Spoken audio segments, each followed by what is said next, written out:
Hello everyone, and thank you for joining us in this episode of African and African Leadership Project. And today we are going to be talking about something important, something that has to do with the value in leadership. And you know that in leadership, of course, like we have often stressed in this podcast, it's not something that it's not a role just for everybody, even though many people can actually train themselves, improve themselves to occupy the position of leadership. Of course, we talk about leadership also from the point of view of business, in family, or things like that, but we concentrate mainly on political leadership because the project was born from that perspective. So in this episode of the podcast, like I said before, we're going to concentrate on the value. I mean, for the people that we elect into the position of authority, how important is it for us that they should have certain quality, certain value that is guiding them? All right, now, Mr. Leo, to start with, can you tell the audience a little bit about yourself so at least they can have an idea of who you are? Thank you very much. This is Leo Odighizuwa. By the grace of God, I am an author, and the best way to describe me is to say an educator and an entrepreneur. All right, thank you very much for that, Mr. Leo. Today, the thing that we are going to be talking about is leadership, and we are looking at value and track record. How would you describe leadership sort of in a general sense? What would leadership mean to you in a kind of a general way? Please go. Leadership is about carrying people along and bringing about a positive change. Leadership is about, influencing a people towards a better life, towards a better way of living. And so that is the general definition of leadership. But when it comes to personal, as an individual, I am always concerned about values. That's what does this leader hold strongly that is actually a good quality with which such a person can influence me and influence the world to a positive direction. Mm-hmm. That is great. Influence. I think it's John Maxwell that was saying that leadership is about influence, nothing more, nothing less. So if we elect somebody to lead us, it means that we are allowing this person to influence us. Of course, it influences us in very many ways. He talks for us. When that is an international meeting, maybe at the United Nations, for example, he's the one that goes there usually. Okay, talking of in terms of president, for example, he's the one that talks there. Okay, this one can be an argument for another day because we have to look at also the kind of talk that they talk about us there. All right, that is fine. Now, because it's about influence, and because somebody that come to represent us need to have certain value, how important is this value system that you also make mention of, that value for you is important? How much is it important that the person that come to represent us, speak for us as a leader, whether a governor of a state or the president of Nigeria in this case, should have? I mean, how important is our value in this kind of role?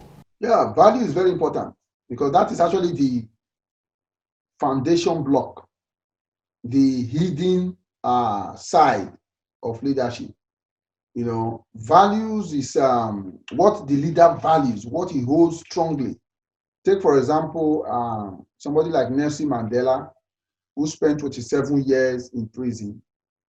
Would he have stayed 27 years in prison if he had accepted an offer? Because certainly there was an offer, there was a negotiation. Don't do this, you won't be in prison anymore. But do this, you will remain in prison. So when we're talking about values, we are saying that what does this leader hold strongly that no matter what, he's not ready to compromise or he's not ready to bend. And it is with such values that he will be able to influence the bigger world or the bigger populace. Values are very, very important because that is what will make him or her to actually make the positive impact that is expected of such a leader. Without values, he will never be respected, and his tenure in office will just be a mere say of passing through the office, so to speak. Okay, thank you. All right, talking always of value will be, of course, be the theme of discussion today. How do you evaluate or assess the leaders we have in Nigeria in terms of value? We can talk about the governor of Edo State, for example, or maybe the Nigerian president, or generally the kind of leaders that we have. How do you assess them in terms of the value system that they have, of course, in relation, because when we take a leader to examine, we examine that leader based on what the leader does to the people. So when we say Nigerian leader, we're looking at a Nigerian leader in relation to the Nigerian people. So how do you assess our leaders in this sense? Assessing them is very easy. Let me give you an example. I went somewhere in a shop, and having paid for my service, the person gave me some money beyond the change. So I returned the money, the extra, back. So how do you assess leaders? Is to find out what are the things they stand for. And these things are very, very easy to check. Because if we go to our society, we see that, for example, where everybody is concerned about corruption. But all of us needed to start really being inquisitive, or how do people make their money? You know, how do people make their money? So there should be a transparency, a sense of interview, a sense of dialogue, a sense of being able to evaluate where this person that says he is a leader stands. You know, so that is a very good signal that this person can carry the people along. Apart from corruption, you also look at where does the person stand in terms of character. Where does the person stand in terms of character? Where does the person stand in terms of relationship? So all these things matters a lot, because somebody will not just wake up and just become that person. There has to be different stages of offices he has been to, services that he has rendered, you know, values that he has displayed in one way or the other, that we can be able to use to say of a truth, this person is more qualified to handle the bigger picture of office. So assessing them is not difficult. It's only when people don't want to talk about where they are coming from, talk about the offices where they serve, the things they've done. That is where we now say, okay, but if we allow people to talk about it today, for example, talk about journalism. Journalists should be allowed to ask questions, to interview these people, to present them to the public, so that people can be able to know where they are coming from and some of the things that they have been able to do. All right, okay, that is fair enough. Now, is it possible okay, let me first of all start by, how satisfied are you of Nigerian leaders in relation to the Nigerian people? When it comes to our leadership, I think personally, I'm not satisfied. Remember also that this comes from an individual basis, individual thought, on individual expression. And I'm not surprised too, because I use myself as an average, because every leader is an average of the people. So first of all, I look at my history. I look at compromises that I have compromised in the past. I look at how I was able to come out of those compromises. I look at what brought about the conviction that there is no need for compromise anymore in my life.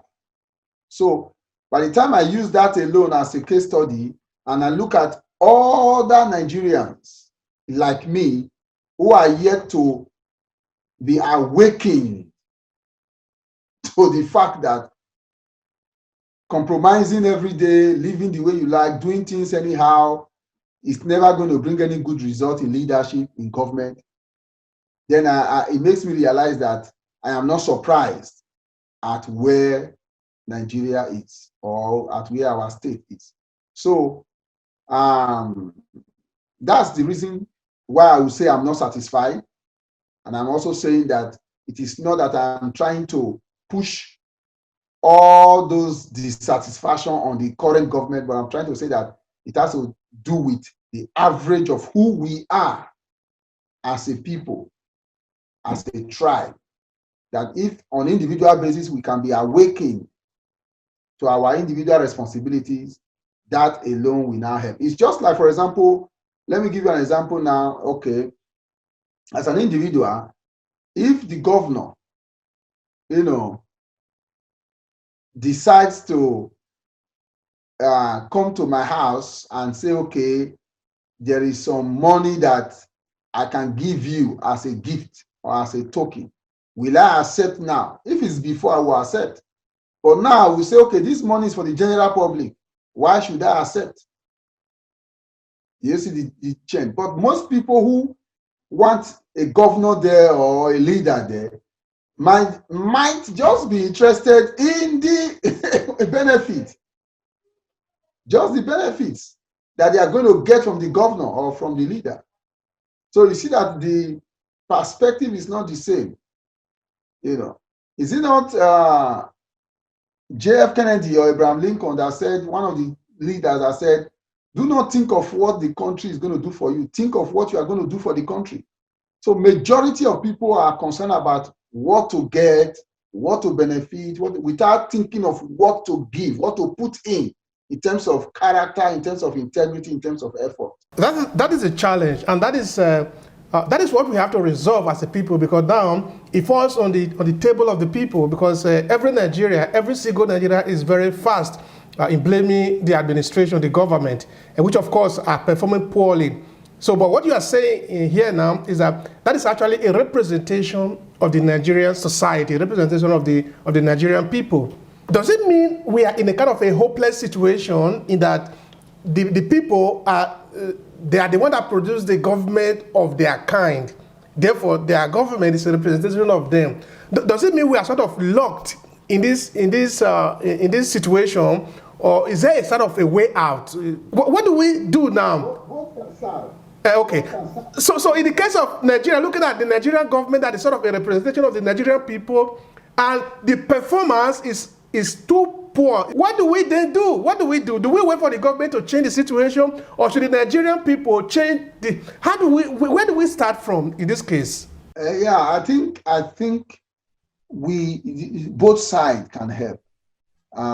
Let me give you a little instance. When I was traveling back from Nigeria, I got to the airport and I had excess luggage. And after they weighed the bag, they said I will need to pay for the excess luggage. So I said, okay. In my mind, I already made up my mind that I will pay for excess luggage. So I was whispered to, all these people walking around there say, there is a way we do them. There is a way we do it. You just, instead of you to pay that amount, you just bring this amount and you will still go with the load. So remember, when I do that, I can actually go with bag. I saw people who were saying they did that even when we entered the aeroplane. But I said, no, I'm going to pay for the excess luggage. And so I went straight to the CASA, to the office where the excess luggage payment is being done, and I made the payments. So yes, it is painful, or it is not an easy choice, but it is better to do the right thing. So in that little one I just did, I have contributed to a good society, and I have influenced the people around me, because they have seen somebody who could do the right thing. Although they might not, other people might not, everybody might not value it, but to an extent, something positive has gone. So what I'm trying to say is that from my own personal angle, I'm influencing. So it's also good if we can see a governor or a leader who can also stand out.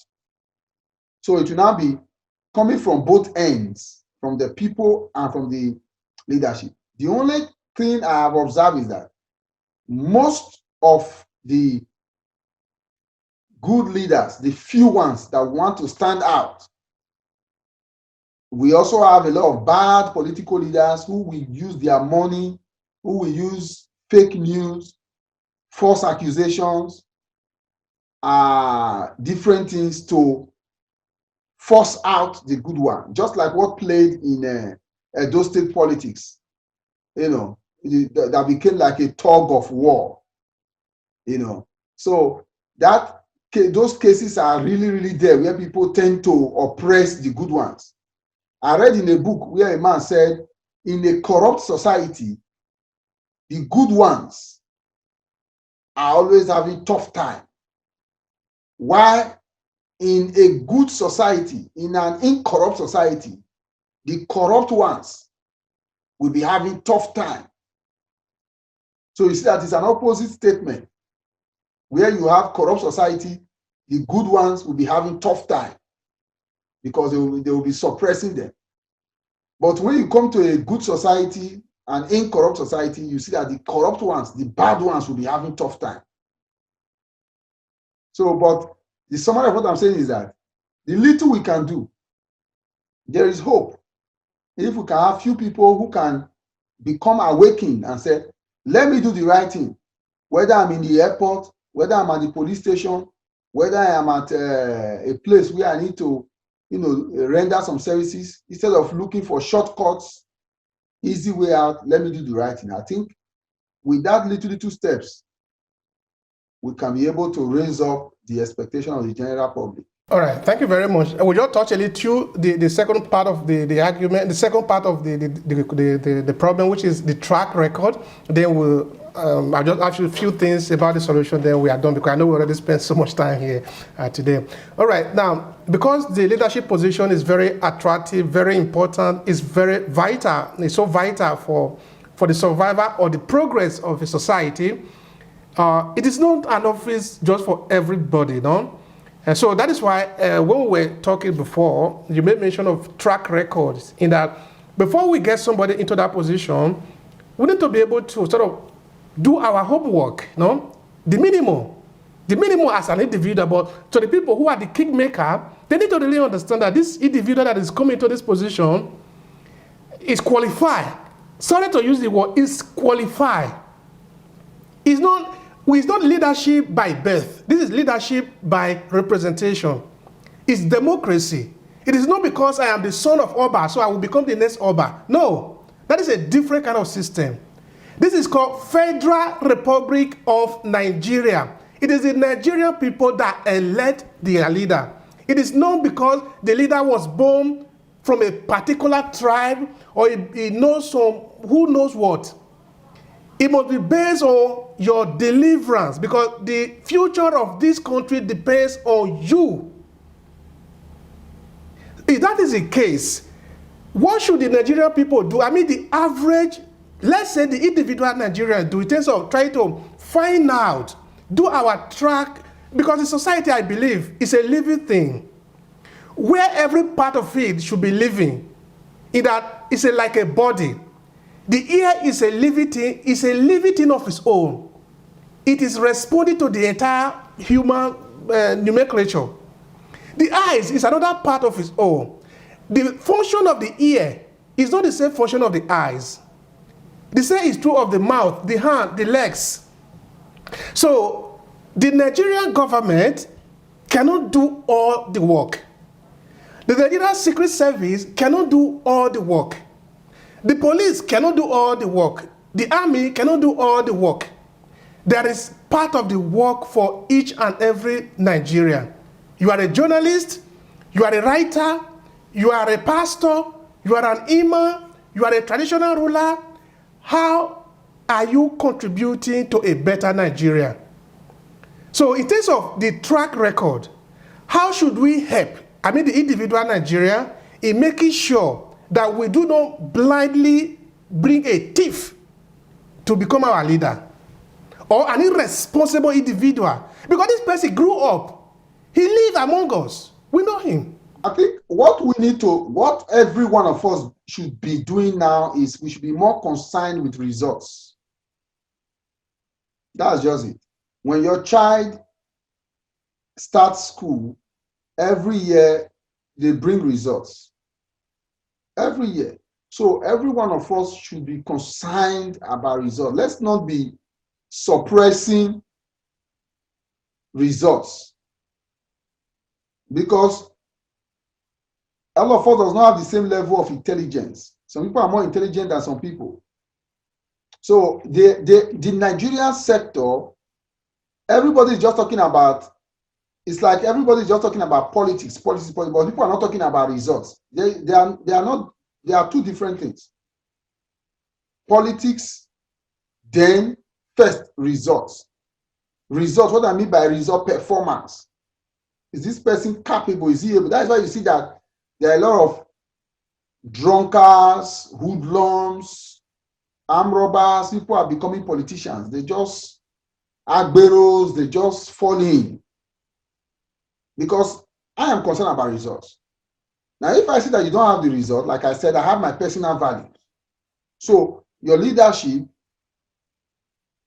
cannot influence my personal values. So no matter anything that person is doing, whether he's a millionaire or not, I will just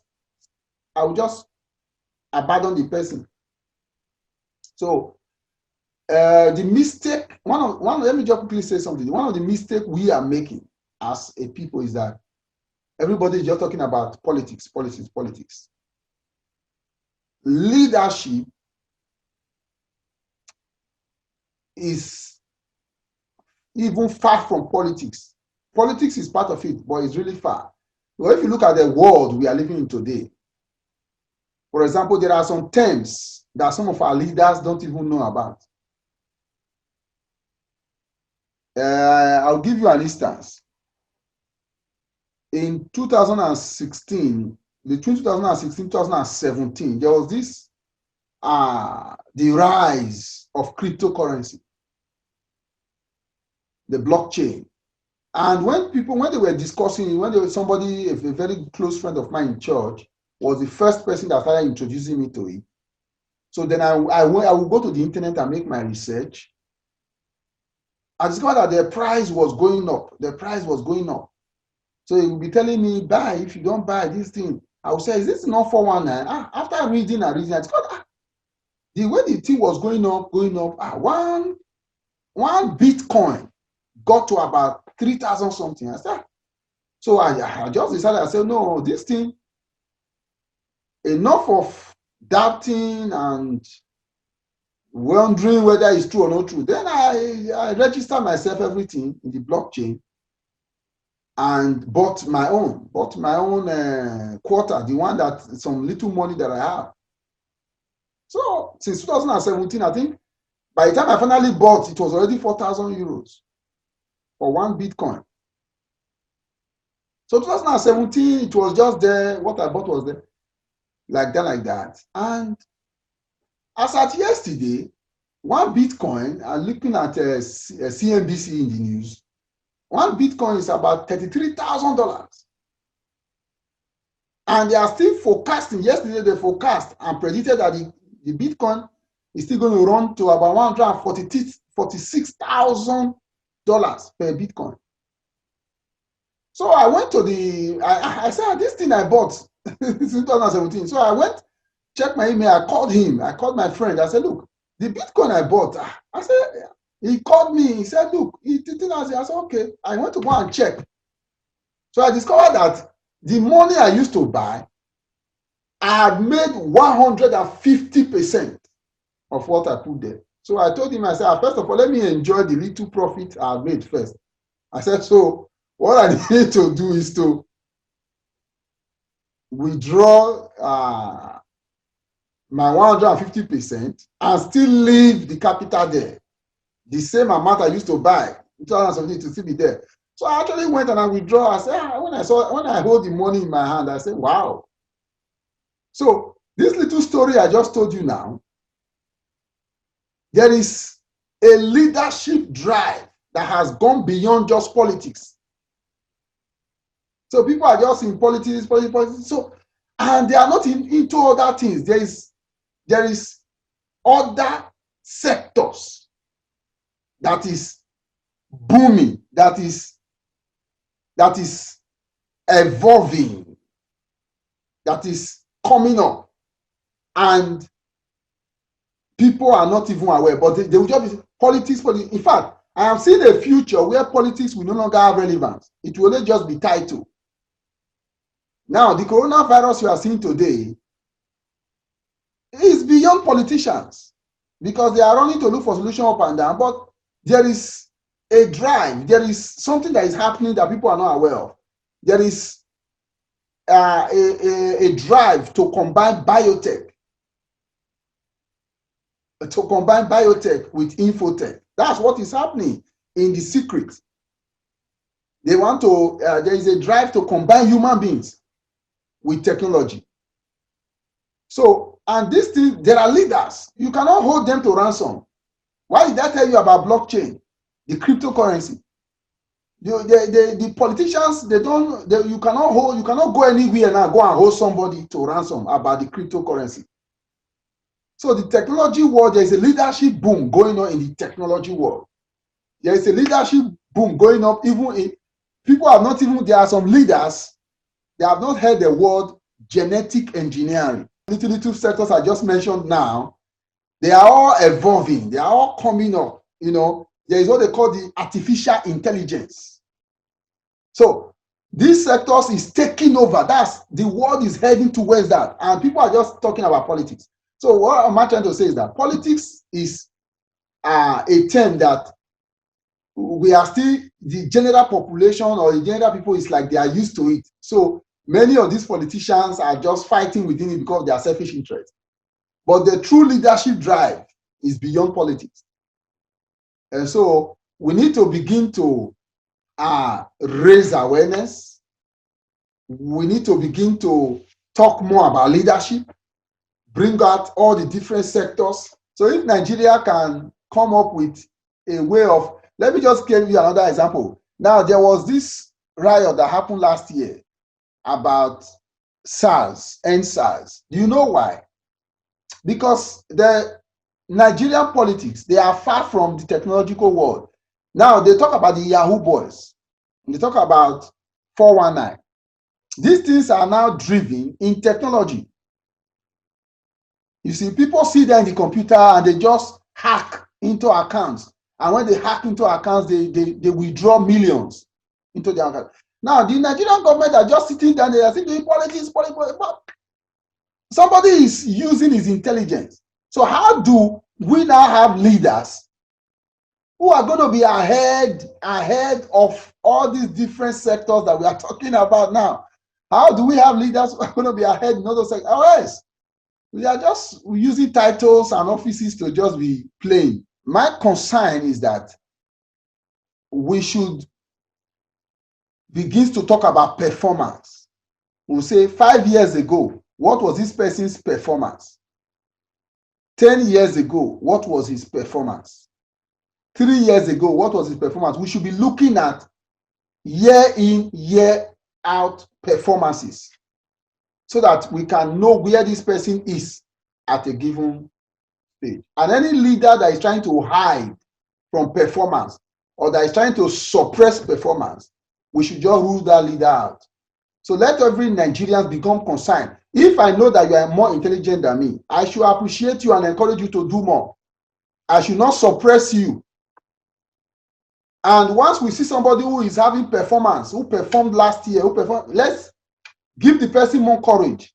Let's not suppress the person. If all Nigerians can become concerned about performances, results of what an individual is doing, that will help us a long way. And I can tell you, the solution to the change in the country will just come. Why? Because with performances being exposed, good leaders, capable hands, people who are qualified will begin to take their different offices or positions.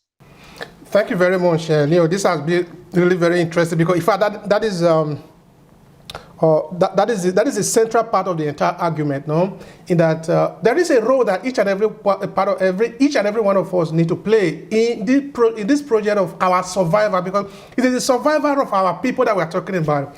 Of course, so that we be able to make a contribution also in the world that we have. It is not that the individual African Nigeria, when they travel overseas or even right in Nigeria, they are not making their contribution. Of course, they are doing a lot of things. There are a lot of things being invented continuously every day, but of course, at their level. Now, you imagine maybe somebody that is able to produce car in Nigeria, but of course, produce it in his own level because he doesn't have any resources, so he's able to do it so micro one. Yeah. Now, there is somebody in Nigeria who has the money to be able to finance this project. If you do not finance the project because you are thinking that if I do it, then he will become if we have this kind of idea of taking only for yourself, then we are not going to go anywhere. Now, talking of leadership, those things that you make mention of are very important, no? Okay, now, human beings have evolved. It is not going to be possible anytime, never again, that the liberty that you can have complete freedom, you are always going to be under one leadership or another. That is for certain. Because the system must go on. What does that also mean is that you might not like this particular system, but you need to invent another system. But the human society need to be governed by law, by rules. There must be leader. The role of leadership is going to always be important. That is why it is also very important that this leader should educate the people. What I've understood personally, also based on talking to other people and reading, is that the majority of the African people have very poor political idea, very poor political consciousness. That is the right word I want to say. Have very poor political consciousness. And the reason that the government does this is that they want to rule over ignorant people. Ignorant, not that they don't know anything, but in terms of leadership, they know very little. And of course, this helps them to be able to maneuver, to manipulate the people continuously, so that it is not a question of who is more qualified. It's not a question of result that you are saying, no? It's not a question of what can you do. Yeah. It's a question of where do you come from? Are you the son of, were you born like, because that's, like I was saying before, like maybe, for example, the regime of Oba, the Emir, and the Igwes. These are systems that, in my view, have probably overstayed their time. Part of them should be taken to the museum. The time have changed for it. Is that we need to be looking for who is able to deliver. We don't know. I don't want to know where the Nigerian president is coming from. I don't want to know whether you are a Christian or you are a Muslim. I don't care whether you are Hausa, Yoruba, or Igbo. It's not important. It's absolutely irrelevant. What is relevant is that when you become the president of Nigeria, what are you going to do for the Nigerian people? I was listening to Muhammadu Buhari when he was interviewed in US.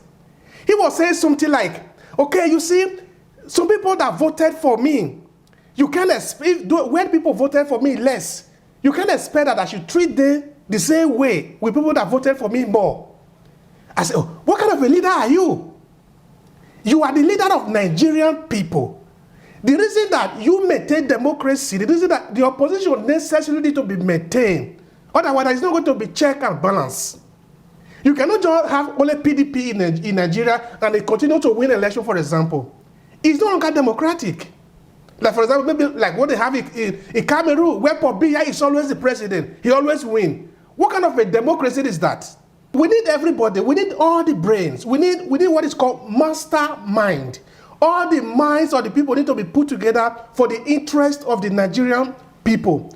We need engineers, we need scientists, we need doctors, we need writers, we need artists, we need... Just said just now that leadership is beyond just politics. That leadership cut across other sectors, like the technology, like you said, medicine, there should be a kind of a holistic approach to the different sectors of leadership so that we can now have the best brain that can come out at the end of it all. Now, because this is a project that belongs to all of us are part of it. You are the hand and the eye, the other one is the ear. If the Nigerian people are clean, they will be able to have clean leader.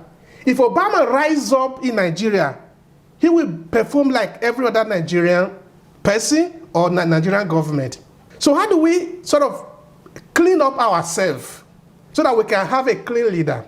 Yeah, on individual basis, we need to, first of all, raise your standard. There's what I call TQP. You know, I keep singing into my children. Top quality person. You know, TQP, top quality person. So I always tell him, I say, look, you are a top quality person. I am a top quality person. And what are the things that goes with top quality persons? Honesty, sincerity, humility, you know, hard work, you know. So we should begin to raise top quality persons. And you must tell yourself, say it to yourself, because there are some certain place you will go, you might be tempted to just do things the way you like. But when you remember that you are a top quality person, it will help you to maintain, just like the instance I gave while I was in the airport. So those two instances are there. I am sharing this with you now, not because I just arrived with this kind of thinking. No, I have made compromises before. I have done things that an average Nigerian is known to be doing. You cause confusion, you are stubborn, you tell lies, you want to look for the shortest cut. So now that I accept this quality and I want other people to accept it, then I also share it with them. So that is how individualists, one person change one person. And I can tell you, people are not going to like you. I can tell you, because I have, by the time I started to share with people, I have seen hostilities, people rejecting her. It's just like, for example, as I am now, I'm paying my house rent, and I cannot encourage anybody that is not paying house rent. So when I'm in the midst, when I see people who are just discussing, who are saying, they pay rent, forget that thing, nothing will happen. Of course, you should know immediately that I'm not going to take side in such discussion, and my contribution is going to be different.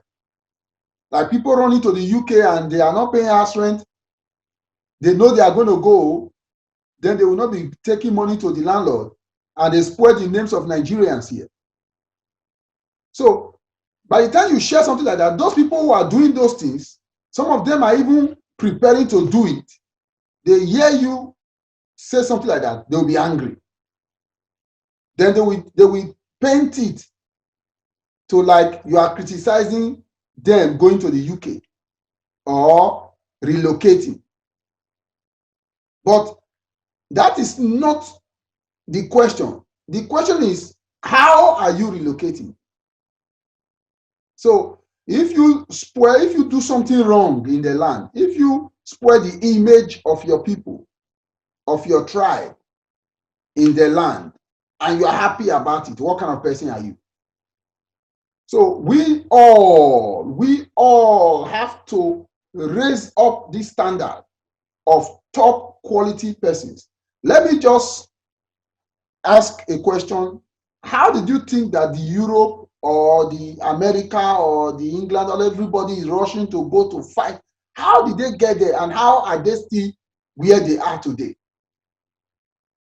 It is this little sense of top quality life that they have. Everybody wants to come here.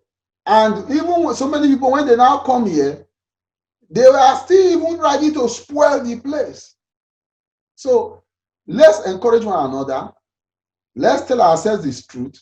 Whenever we see somebody that is planning something bad, that is trying to go, on the path of spoiling our image, let's discourage the person. Because there is what they call aiding and abetting. If you see somebody doing something wrong and you are encouraging the person, or you not say something about it, it is considered as aiding and abetting. So let's do all we can to raise our voices, to help people stand out, to be top quality persons. By so doing, gradually, we'll be able to save the entire nation. All right. Thank you very much, dear Leo. Now, this one is going to be the last question. The other one is going to be a kind of your final reflection to conclude it. No? Now, do you think that the Nigerians abroad, you and me, we are here in Italy, but we're not talking about Italy, then we are talking about Nigeria, because that is where we have our brothers, our sisters, our ancestors are buried in that land. So there is nothing we can do that will ever make us forget where we are coming from. So it is very important that we remember where we are coming from. So particularly to the Africans in diaspora, to the Nigerians in diaspora, many of us, whether you are rich or poor, you are good in this or good in that, I don't know. In your own little way, what do you think that the Nigerians abroad should do to be able to contribute to quality leadership in Nigeria? Yeah, Nigerians abroad, the first thing is we need to learn. We need to learn from where we are now. Learning means, what are the things that are in the land that we liked, that we admire, that first of all influenced us to come into this environment? Anywhere you are, Germany, France, US, Canada, Australia, what are the things that are in the land that even before we left Nigeria, we were already eyeing it, we were already interested in it? Those things we should find out. Let's not just be living we are in abroad. No, find out, list them out. As simple as being dutiful. That's, you come to an office, you see that the person, the owner of the company or the leader of the company is already there even before you come. He sits down, he has not even clock, he's already there. He's on duty. He's not talking from home. Say he be oga. So little things we learn. Let's learn those things. Then when we now learn those things, we can now carry it back home. So when we now go back home, we will now be displaying it by our, like I said before, action. Because talking and action, they are two different things. In fact, they even said that action speaks louder than words. So we should be looking at the action of people, the action of ourselves. We should observe what we learn from these people and how we are able to talk. Because if we go back home, Nigerians abroad, and people just welcome us from abroad, yeah, you welcome, and they are just admiring us based on that we are from abroad, then we are failed. But if we go back home and we begin to say, no, this thing, you don't do it like this. This is not done like this. You see the way I'm doing this. This is the right thing to do. You see that we have created a nice picture, a good picture before the people we meet back home. So let us first of all learn. The simple word there is learn. Many people are not willing to learn, and that's the misery. If you stay among Nigerians and we are just gisting, the highest people talk about every now and then, he said, this country is better than this country. The other country is better than this country. This country in our country. People they in our country. Everybody, you are in Europe. We are all discussing this country is better than this country. The other country is better than this. If you go to the other country, enjoyment. You see, everybody is just discussing similar. Nobody is discussing this place. If it is this thing that they are just doing alone that we are not doing from our country, if we can learn that one, if we can be able to master that strategy, that will go a long way. So if we either welfare, boy, they better not, they don't see better for this place. No, this person is not enjoying this. The other person is not getting this. This place, they are not enjoying. That's all those kind of discussion. We should outgrow them. We should come to a stage where we say, I am here, I learned this. I am in this country, I was impacted with this character. I am in this society. For example, let me just give you a little example. I told my children, I said, look, when I was growing up, my father would tell me, Learn to thank you. Say thank you. When they give you something, say thank you. But I learned in Italy that whether you want to take the thing or you don't want to take it, you are still going to say thank you. For example, if they offer me coffee, say, why cafe? I say, why cafe? I said, no, grazie. I learned it from the Italians. How did I learn it? Because I observed that as I came into the land, anytime they say, why cafe? Once I say no, I will just say no is end. I see that the person, I observed that some few people face will know, they will not be, I said, some time ago, the face will be somehow, that the person is not, you ask me whether we take cafe. I said, no, I will not take. And yet, if the person is not happy. So and one day I was not discussing with somebody, and I said, so person say whether we take cafe, and the way he do his face, it's like he's not happy. I never see. He said, no, the Italian was now say, he said, no, he said, tu no capisci. He said, you don't understand. He said, as he tell you want cafe, he said, you just tell him no, grazie. He said, that grazie that I did not add, it's just a sign that I say, I said, okay. So since that, I started practicing it. Now it's now part of me. And I'm not already teaching my children.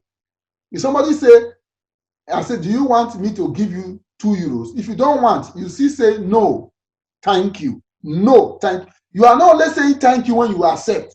So I grew up from my culture to be saying thank you when they give me something. And I accept. But when I did not take it, or when I did not accept it, I was not learning that ability to say thank you also, and cheerfully too, even when I am not accepting it, with a smile, And I saw that all the people that offer me something and I'm not accepting it, once I now say thank you, I smile, and that's called that their face is now different from what it used to be when I used to say only no. So I just use that as a simple example of so many things to learn in the land that we can now carry over to our society. All right, with that, we have come to the end of today's podcast, and I want to really thank Mr. Leo for the time that he has spent explaining this whole version of leadership to us, the different value that leaders are supposed to have. Of course, not only leader, but also us, the ordinary people, the individual African, the individual Nigerian, the individual human being, wherever you are. Because this responsibility is not only for the person that is at the helm of our affair, but also for you, the ordinary people. So I really want to thank him for the time. And I thank you also that you have stayed there and listened to us to the end of this podcast. So continue in your own way, in your own area, in your own domain. Continue to improve yourself in your leadership quality, because you need it. Whether you are in business for yourself, or you are working for somebody, or in your family, or you are aspiring to be a political leader, all of us, we all need to have this certain value, this quality that sort of make us stand out from the rest of the people. I remember by everyone from African Docs Leadership Project. Talk to you in the next episode, and bye for now.